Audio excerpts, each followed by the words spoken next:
अच्छा, ऐसा धोखा हमारे साथ किया, भोगोगे तुम। ये जो निकलता है ना भोगोगे, ये अकाट्य होता है। क्योंकि किसी का भी हृदय, मान लो किसी भी जीव जंतु को आप कष्ट दें और उसका हृदय आह भर जाए, तो वो आह वज्र की लेखे तुम्हें भोगना पड़ेगा। वो आह किसी की ना लेना जिंदगी। कोई ऐसा कोई आह भर करके कह दिया तुम समर्थ हो, हम तो कुछ कर नहीं सकते, और अंदर से दुखी, फिर तुम्हारी सामर्थ्य काम नहीं करेगी, मिट्टी में मिला देगी। ऐसा नहीं कि आप जो कर रहे हैं कोई देख नहीं रहा, कोई हिसाब किताब नहीं, जो कर रहे हैं अवश्य में भोक्तव्यम, बहुत सावधान।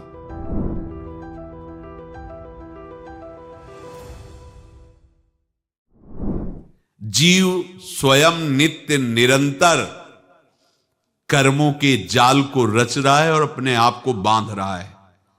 आपको मुक्त होना है, बंधना नहीं है। जीव का जन्म कर्मों के अनुबंध से होता है, कर्मों के बंधन से होता है, और उसको अपना ऋण चुकाना होता है। कर्मानुबंध ये बहुत सूक्ष्म विषय है। जैसे आप जिस परिवार में जन्म लिए हैं, तो उस परिवार के लोगों से आपका ऋण है, इसलिए उसी परिवार में आप आए हैं। और ऋणानुबंध, उसको बिना चुकाए या बिना वसूल किए आप वहां से जाएंगे नहीं।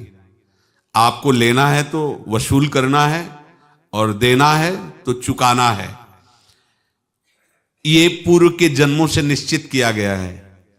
जैसे किसी के यहां पुत्र हुआ, जन्म से ही पैसा खर्चा शुरू हुआ, जो बड़ा हुआ तो उद्दंडता के द्वारा मार पूरे परिवार को क्लेश पर क्लेश देता चला जा रहा है।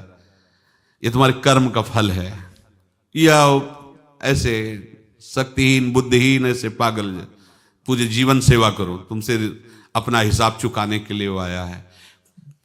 अब परिवार के जो सदस्य जुड़े आके, मतलब पत्नी आते ही पूरी हृदय में आनंद, परिवार में आनंद, और जीवन भर वो आनंद ही सुख देने के लिए उसका जन्म हुआ। वो अपना ऋणानुबंध मुक्त, और आते ही भयंकर क्लेश खड़ा कर दिया, बीच में दीवाल और झगड़ा वैसा, फिर अतरे दिन मारपीट शुरू, कलह अशांति, पूरा जीवन नरक हिसाब करने आए।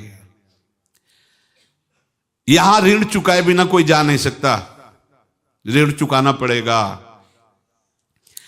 किसी का ऋण वसूल करना है तो किसी को ऋण चुकाना है, दोनों काम करने होते हैं। अनेक जन्मों में अनेक लोगों के साथ हमने जो बर्ताव किए हैं, अच्छे या बुरे, वो होंगे। अब किसी आदमी को हम जानते नहीं, अचानक मिला, अचानक टक्कर लगा और मार पीट गाली गुप्ता सब कर दिया, चुपचाप सह लो। क्यों? ये आपका हिसाब है, पूर्व का हिसाब। हमारा उससे कोई द्वेष नहीं, कोई संकल्प नहीं। अचानक घटना घटी और हमसे द्वेष करने लगा, हमें पीटने लगा, हमें गालियां दे, ये हिसाब है, चुपचाप सह जाओ। अपने घर का भाई ही भारी दुश्मन बन गया और क्लेश दे, हिसाब है। एक प्रभुदत्त ब्रह्मचारी जी की वाणी में पढ़ा था, एक महात्मा जी भ्रमण करते थे, तो उस समय असरफियां चलती थी, मोहरे असरफियां, तो उनको भेंट में देते लोग। तो या तो ठाकुर सेवा में लगे तत्काल, या संत सेवा में तत्काल लगे, उसका संग्रह करके डोलना ये ठीक नहीं है। बैरागी के लिए सिद्धांत में ये ठीक नहीं है।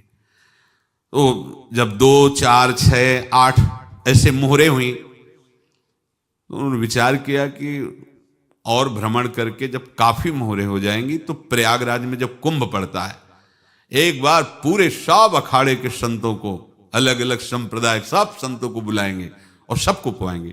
अब साधु है तो यही विचार करेगा, और क्या विचार करेगा।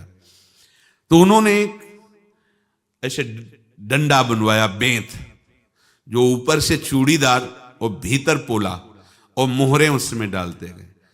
और भ्रमण, जहां जहां श्रद्धालु भगत थे सबके यहां जाना और इच्छा रखना कि एक मोहर तो दे दे दक्षिणा में।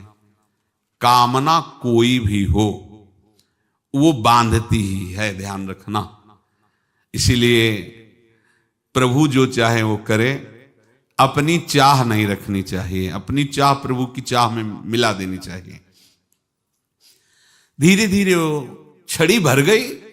भ्रमण करने वाले महात्मा चूड़ी लगाई, इंतजार करते रहे। जब प्रयाग का कुंभ पड़ा तो चले। तो रास्ते में एक गांव में पूछा जाता है, जैसे कहीं रुको कि कोई श्रद्धालु ऐसा है जो संत सेवी है। तो कुछ लोगों ने बताया, हाँ एक परिवार है बहुत संत सेवी है और आपको मिलाते हैं उनसे। आइए महाराज। घर में रुका, खूब अच्छा